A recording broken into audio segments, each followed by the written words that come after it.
सावधान हो जाइए। अब सोना चांदी के मामले में बहुत ज़्यादा सावधानी से कदम बढ़ाने की ज़रूरत है। ऐसा ना हो कि सोने और चांदी की माया में आप अपनी जीवन भर की माया गवा बैठें। सोना चांदी बढ़ते रहेंगे, ये मैंने आपको कहा था, और तब से लगातार बढ़ ही रहे हैं। कई लोग कह रहे थे बबल है, फूटेगा, ये होगा, वो होगा। अभी तक कुछ नहीं हुआ, लेकिन अब जिस मोड़ पर मामला पहुंच गया है वहां से फूंक फूंक कर कदम रखने की ज़रूरत है। और ये आज के वीडियो में हम डिस्कस करने वाले हैं। मैं हूं गिरिजेश वशिष्ठ, आप देख रहे हैं knocking-news.com का यूट्यूब चैनल।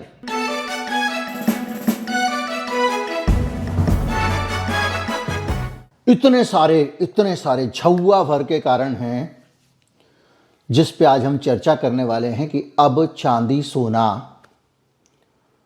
पहुंच गए जहां तक पहुंचना था। ऐसा मुझे लगता है, मेरा असेसमेंट है। दरअसल सोने और चांदी में वो कौन से फैक्टर हैं जो, और ये भी कि जिनकी वजह से अब इनकी बाढ़ रुक सकती है। मैंने आपको बताया था कि चांदी का उत्पादन सीमित होता है और वो एक हद से ज़्यादा पैदा की नहीं जा सकती। और चांदी अब और खुद नहीं रही है, क्योंकि आप या तो जस्ता बनाओगे, एल्युमिनियम पे काम करोगे, या फिर कॉपर को निकालोगे तो उसमें बाई प्रोडक्ट के तौर पे चांदी निकलती है। ऐसे में धरती पे चांदी तो बढ़ नहीं रही है और चांदी की ज़रूरतें बढ़ती जा रही हैं। और वो इंडस्ट्री में खपत वाली ज़रूरत है। वो ज़रूरत ऐसी नहीं है कि लोग अपने घर में रख लें और बाद में बेच दें। तो फिर चांदी को तो बढ़ते ही रहना चाहिए, ये मैंने ये भी कहा था। पर किसी भी चीज़ की बढ़ने की एक सीमा होती है, और चांदी उस जगह पहुंच गई है जहां पे अब इसकी अफोर्डेबिलिटी की सीमाएं ये पार कर चुकी है। हम ये मानते हैं कि सोलर इंडस्ट्री में चांदी का इस्तेमाल होता है। एक उदाहरण ले रहा हूँ, बहुत सारी जगहों पे होता है। और अब तक जो एक सोलर का पैनल बनता था उसमें जो कॉस्ट आती थी, लागत आती थी, वो चांदी की लागत 5% होती थी। यानी अगर 1,00,000 रुपए का है सोलर पैनल तो उसमें 5,000 की चांदी लगेगी। अब ये कीमत बढ़ के 30% पहुंच गई है। जब चांदी की लागत इतनी ज़्यादा हो गई है तो सोलर पैनल का दाम भी जाहिर बात है बढ़ेगा। कुछ कंपनियां घाटा उठा रही हैं, कुछ कंपनियां पब्लिक को बर्डन पास कर रही हैं। जब पब्लिक को बर्डन आप पास करते हो, चांदी का सोलर पैनल महंगा होता है तो डिमांड घट जाती है। आप जानते हैं डिमांड, सप्लाई और कीमत का ऐसा त्रिकोण है जो हमेशा एक दूसरे से संबद्ध रहता है।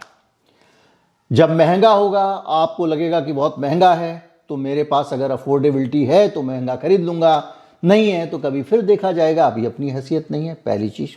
दूसरा, कंपनियों की जब कॉस्ट बढ़ती है तो वो उस कमोडिटी के कंजम्पशन को कम करने के रास्ते निकालती हैं। जैसे कि अल्टरनेट निकालना। जैसे तांबा बहुत महंगा होने लग गया तो एयर कंडीशन कंपनियों ने अब ऐसे खास प्लास्टिक के ट्यूब्स बनाए हैं जो एसी के अंदर काम करेंगे, तांबे के ट्यूब की जगह। चांदी के इस्तेमाल में बहुत सारी जगहों पर चांदी की पतली परत चढ़ाना, इस तरह के काम बहुत सारे होने लग गए हैं। यानी चांदी की डिमांड इंडस्ट्री में भी कम हो रही है। और सोना चांदी जेवरात के मामले में तो और भी बुरा हाल है। बाजार में जो चांदी के जेवर बिकते थे उसकी मांग 22 से 30% के बीच में रह गई है। और मैं ये वीडियो इसलिए बना रहा हूं क्योंकि आज चांदी भी गिरी है धड़ाम से और सोना भी ढेर सारा गिरा है। आंकड़े का कोई फायदा नहीं, आप वीडियो देख रहे होंगे तब तक बदल जाएंगे। तो वो डिमांड भी कम हो गई। यानी जो कंजम्पशन वाली डिमांड थी, जो खपत वाली डिमांड थी, वो गई काम से। तब ये दाम ऊपर क्यों जा रहा है? ये दाम ऊपर जाने का कारण है तरह तरह के सट्टा बाजार, ट्रेडिंग वाले ऑप्शंस, जिसमें लोगों के पास जो फालतू पैसा होता है उस पैसे को लगा के वो पैसे बनाते हैं। लेकिन ऐसे लोग भी अब फेल होने लग गए हैं, धड़ाम से गिरने लग गए हैं। चांदी में एक एक्सचेंज था और वो एक्सचेंज अब फेल हो गया है। फेल कैसे हुआ? ये था गोल्ड और सिल्वर में ट्रेडिंग करने वाला शेंजन, एक जगह है चीन में, वहां का एक गोल्ड ट्रेडिंग प्लेटफॉर्म है, इसका नाम है JWR, और 10 अरब युआन यानी 1.4 बिलियन डॉलर का पैसा लोगों का फंस गया। कैसे फंसा? यहां पर लोग ट्रेडिंग करते थे, यानी सोना खरीदते थे, बेचते थे। इसी तरह के प्लेटफॉर्म हमारे यहाँ बहुत सारे हैं। एक कमोडिटी एक्सचेंज है, इसके अलावा आपका जो है वो हमारे यहाँ हम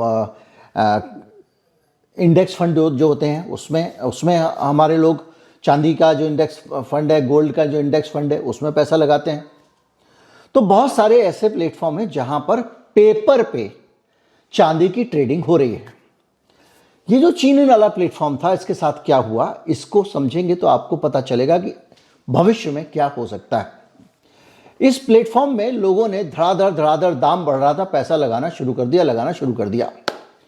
दाम एक लेवल से ऊपर पहुंचा तो लोगों को लगा पैसा निकाल लेना चाहिए।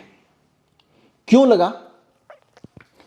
कोई भी चीज अपने सामान्य पाथ से जब एक दूरी जाती है तो जितनी दूर जाएगी उतना ज्यादा उसमें तन्यता बढ़ती जाती है, उतना ज्यादा तनाव बढ़ता जाता है। आप अपने घर से भी जितना ज्यादा दूर जाते जाते हो उतना ज्यादा घर आपको खींचता है। दाम के मामले में जैसे जैसे दाम ऊपर जाते जाते हैं, जो खरीदने वाला आदमी है उसकी एंग्जाइटी बढ़ती जाती है, क्योंकि दाम में बहुत गैप है। उसको लगता है कि कहीं ऐसा ना हो कि धड़ाम से गिरे और मेरे हाथों के तोते उड़ जाएं। तो ऐसी सिचुएशन में वो बेचने के मौके की ताक में रहता है। और जब आप बेचने के मौके की ताक में रहते हैं और अचानक आपने अपने एक्सचेंज से कहा कि भाई साहब अब हम अपना सोना बेचना चाहते हैं, और कुछ अफवाह फैल गई, कहीं कुछ हो गया, कहीं से भी कुछ आ गया, आप वहां से पैसे निकालने लगते हैं। चीन के इस प्लेटफॉर्म्स के साथ क्या हुआ कि लोगों ने इससे पैसे निकालने शुरू किए तो एक साथ बहुत सारे लोगों की पैसे की डिमांड आ गई। उन्होंने कहा कि भैया या तो मुझको पैसे दे दो या मुझको सोना दे दो। अब इस एक्सचेंज ने उतना सोना खरीद के नहीं रखा था, जाम आसमान पे जा रहा था। पैसे खत्म, बाहर खड़े लोग, भैया हमारे पैसे दे दो या सोना दे दो। अब ये इतने पैसे कहां से निकाले, क्योंकि तो ट्रेडिंग प्लेटफॉर्म है, तो खरीदेगा या बेचेगा तो कोई दूसरे आदमी से खरीदेगा बेचेगा, तो डूब गया, प्लेटफॉर्म फेल हो गया। अब यहां से कहानी दूसरी शुरू होती है। जिस दिन आपने सोना खरीदा, जिस दिन आपने चांदी खरीदी या चांदी के बॉन्ड खरीदे या इंडेक्स फंड खरीदा या कोई भी चीज खरीदी, उस दिन आप आराम से खरीद सकते थे। क्यों? क्योंकि उस दिन दरवाजा आपके घुसने के लायक था। एक दरवाजा है जिसमें आप जा सकते हो आराम से। लेकिन अगर उस बिल्डिंग में आग लगती है या भगदड़ होती है तो वो दरवाजा बहुत छोटा पड़ने लगता है। इन सब के साथ भी जब भगदड़ होती है तो यही होता है। और जो जितना ज्यादा खतरे की स्थिति में बिल्डिंग के अंदर ऊपर के माले पे कहीं पे, उसको लगेगा जल्दी से निकलो भैया, क्योंकि दाम बढ़ चुका है। तो आप उस तनाव में भी हो। तो जैसे ही ऐसी स्थिति आती है, भगदड़ शुरू हो जाती है और जहां पैसा लगा हुआ है, जो पेपर में इन्वेस्टमेंट है, चाहे चांदी का हो या सोने का हो, वो इन्वेस्टमेंट धड़ धड़ा के भगदड़ वाला कार्यक्रम है। क्यों? क्योंकि पहले जब ये होता था, पहले जब सोना गिरता था, तो सोशल मीडिया उस तरह से नहीं था, उस तरह से तेजी से खबरें नहीं फैलती थीं, और इस तरह की रिकॉर्ड तेजी भी नहीं होती थी। जो आदमी एक ऐसी जगह बैठा हुआ है जहां उसकी धुक-धुकी बंधी हुई है, वो हर दिन सोच रहा है यार कहीं ऐसा ना हो बेच दूं तो नुकसान हो जाए, अभी तो 4 दिन में इतना बढ़ गया। और फिर उसको ये भी लग रहा है गिरा तो ये भी हाथ से ना चले जाए। एक तनाव है। इस पूरे तनाव के वातावरण के बीच में आप बैठे हुए हैं, और यहां पर ध्यान रखिएगा, आदमी तो बेच ही रहे हैं, बेचने के लिए बहुत सारी टेक्नोलॉजी भी बैठी हुई है, बहुत सारे सॉफ्टवेयर कंप्यूटर बैठे हुए हैं, बॉट्स बैठे हुए हैं, बहुत सारे AI मॉडल बैठे हुए हैं जो चांदी बेचने लगेंगे जिस दिन भगदड़ मचेगी, सोना बेचने लगेंगे जिस दिन भगदड़ मचेगी। क्यों? क्योंकि आपने उसके अंदर अपनी एक कमांड डाली हुई है, इससे नीचे गिरे तो बेच देना। भाई आप जो करते हो, फ्यूचर के लिए इन्वेस्ट करते हो, उसमें क्या करते हो? आप ऑप्शन ट्रेडिंग में क्या करते हो? इस तरह की चीजों में आप फ्यूचर के टारगेट सेट करते हो, इससे नीचे आए तो निकाल दो। अब आप कल्पना कीजिए उस वॉल्यूम की, जिस दिन ये पैनिक की सिचुएशन आएगी या पैनिक की सिचुएशन ना भी आए, क्योंकि एक्चुअल डिमांड गिर रही है। ठीक ठाक आंकड़ा आपके पास सोलर इंडस्ट्री का नहीं है, लेकिन जिस इंडस्ट्री में चांदी की कॉस्ट 30% बढ़ जाए जो 5% थी, इसका मतलब यह है कि 25% का तो ये इन्हांसमेंट हुआ, लेकिन टोटल कॉस्ट का अगर 30% आ रहा है तो ये समझिए कि वो 30 से 35% प्रोडक्ट का दाम बढ़ा ही होगा, वो कोई भी अपनी जेब से दे। और जब 30% दाम बढ़ने का मतलब यह है डिमांड का किसी भी चीज के नीचे आना। ज्वेलरी के मार्केट में, इन सब मार्केट्स में भी चांदी का दाम नीचे आ चुका है। तो इस पूरी सिचुएशन को अगर आप एसेस करोगे तो हालात खतरनाक दिखते हैं। और जो हमारे पास मॉडल्स हैं उसमें अब आप समझ गए हो तो प्री प्राइसिंग ट्रेडिंग मॉडल हैं, हमारे पास हेजिंग और रिजर्व की कमी है। ये सारी चीज़ें मिले कि बड़ा समस्या खड़ी करती हैं, क्योंकि आपने समझौता कर लिया भविष्य की कीमत पे, भैया इतने रुपए में उठाऊंगा या इतने रुपए में बेचूंगा। ये अपने आप में पैसा पब्लिक क्लियरिंग से तो बाहर है, तो वो झट से आपको धमका देगा। इसके साथ साथ सैकड़ों निवेशक अगर उसके कंपनी के शंजन ऑफिस के बाहर खड़े हुए हैं, पुलिस को हस्तक्षेप करना पड़ रहा है, तो ये एक मैसेजिंग है। अब वो ट्रेडिंग चांदी पे हो रही थी, वो ट्रेडिंग चांदी और सोने पे हो रही थी, लेकिन पेपर पे हो रही थी, तो उससे एक्चुअल डिमांड का सिनेरियो नहीं बदला, लेकिन सेंटीमेंट का सिनेरियो बहुत ज़्यादा बदल गया। पूरी दुनिया में ऐसी बहुत सारी फॉल्ट लाइन्स हैं जिनके बारे में हमको नहीं पता। ऐसे बहुत सारे कमज़ोर पहलू हैं जहां पर जरा सी गड़बड़ होने से सब कुछ धड़ाम धड़ाम हो सकता है। और ये ऐसा हो गया कि ये इलीगल गैम्बलिंग जैसा मामला है। फिजिकल गोल्ड नहीं है, लेकिन हो रहा है। हम भी, हमारे यहाँ पे पेटीएम है, पेटीएम में आप पैसे इन्वेस्ट करते हो, गोल्ड खरीदते हो, कोई गारंटी नहीं है, क्योंकि आरबीआई ने कह दिया, हम नहीं, सेबी ने कह दिया हम कुछ नहीं जानते हैं। सेबी ने कहा हम कुछ नहीं जानते हैं, आप जानो, आपका काम जाने, हमारे से रेगुलेटेड नहीं है ये। आप अगर वहाँ सोना खरीदते हो पेटीएम से, वो सोना खरीद के बैठा हुआ है, उस सोने को पेटीएम बोल रहा है आपका इतना सोना है मेरे पास, जब चाहो ले लेना। लेकिन जब आप चाहोगे और जब एक साथ बहुत सारे लोग चाहेंगे तो उस एक छोटे से दरवाजे में से निकल पाएंगे क्या? ये बड़ा पैटर्न है जो मतलब आपको बताता है कि किस खतरनाक जगह पे हम पहुंचे हुए हैं। मैंने आपको बताया कि अपने आप बेच देते हैं, स्टॉप कॉल आती है, मार्जिन कॉल आती है, कंप्यूटर सिस्टम अपने आप ही बिकवाली कर देता है। अब आप सोचिए कि धड़ाम से दाम गिरा, आप बेचने जा रहे हैं, आप बेच नहीं पाएंगे, उस दरवाजे से निकल नहीं पाएंगे, और वो कंप्यूटर है अपने आप बेचने लगेगा। उसकी रफ्तार ज़्यादा होगी, उसकी फैसला लेने की रफ्तार ज़्यादा होगी। आप सोचोगे कि 1.5 लाख आ गई, बेचूं या नहीं बेचूं, उसको पहले से कहा गया 1.5 लाख आते ही बेच देना। यानी आप हर तरफ से फंसते चले जाएंगे। एक क्लिक लगता है चांदी बेचने में, पेपर ट्रेडिंग में, और आपने जहां बेचना शुरू किया धड़ाधड़ धड़ाधड़ धड़ाधड़, तो जो एक्चुअल मार्केट में चांदी पड़ी हुई है उसके दाम का क्या होगा उसकी आप कल्पना कर सकते हैं। और ये सब चीज़ें ये बताती हैं कि तेजी से रेड नोट एक्स है, टेलीग्राम है, व्हाट्सएप है, जरा ऐसे आया कि भैया फला प्लेटफॉर्म अटक गया है, उसका सर्वर जाम हो गया है, बस। तो कहां आप पहुंचेंगे सीधे सीधे? तो जो 1-2 दिन में असामान्य बड़ी गिरावट आई है, उससे पहले लगातार कई महीनों की असामान्य बढ़ोतरी आई थी। तो ये वो सिचुएशन है जिस सिचुएशन में हम अब उस पूरी सीमा को पार कर चुके हैं जब हम ये बोला करते थे कि सोना चांदी की मांग बढ़ रही है। अंतर्राष्ट्रीय जो अस्थिरता की बात होती है, अब सोने पे थोड़ा सा और डिस्कस कर लेते हैं। सोने के दामों के बाद कहा गया कि युद्ध की हालात होते हैं या दूसरी स्थितियां होती हैं, तो ऐसे में सोने को लोग जमा कर सकते हैं। लेकिन पिछले कुछ समय में उदाहरण है कि उसमें भी सोना उस तरह से भागा नहीं।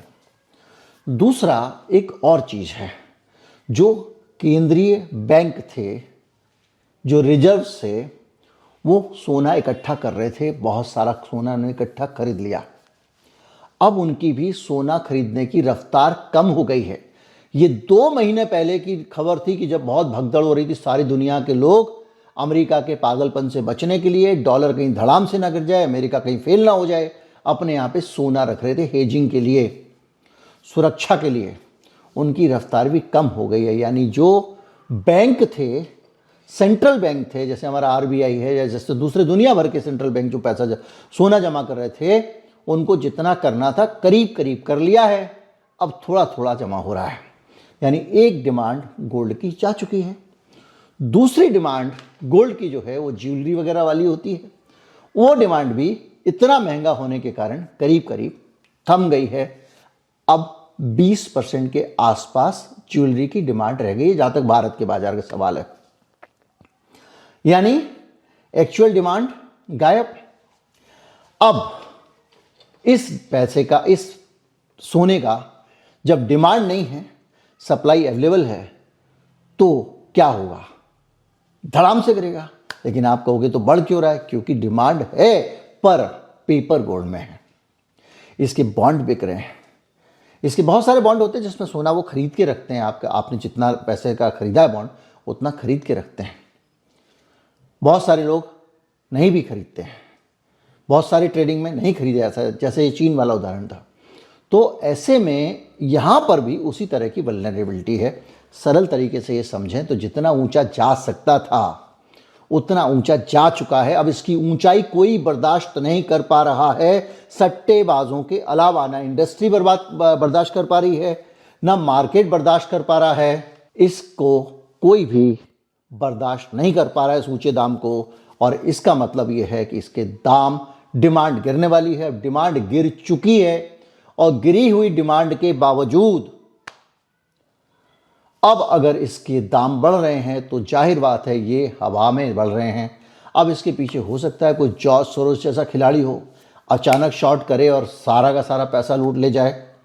हालांकि सोने में थोड़ा मुश्किल है, लेकिन असंभव नहीं है। नेटवर्किंग कर सकते हैं लोग, बहुत सारी चीज़ें हो सकती हैं। इसलिए सोना चांदी इस वक्त सबसे खतरनाक मुहाने पर खड़े हुए हैं। जिस दिन गिरना शुरू होंगे उस दिन उस छोटे दरवाजे के अंदर निकलने की भगदड़ में कितने लोग बर्बाद हो जाएंगे, तबाह हो जाएंगे, शहीद हो जाएंगे, हम में से कोई नहीं जानता। इसलिए सोना अब उतना सोना नहीं रहा है और चांदी आपकी चांदी जितनी करानी थी करवा चुकी है। ये मेरा विश्लेषण है, मेरी राय है, मेरी मान्यता है और उसके आधार हैं जो मैंने आपको बता दिए हैं। नमस्कार, जय हिंद।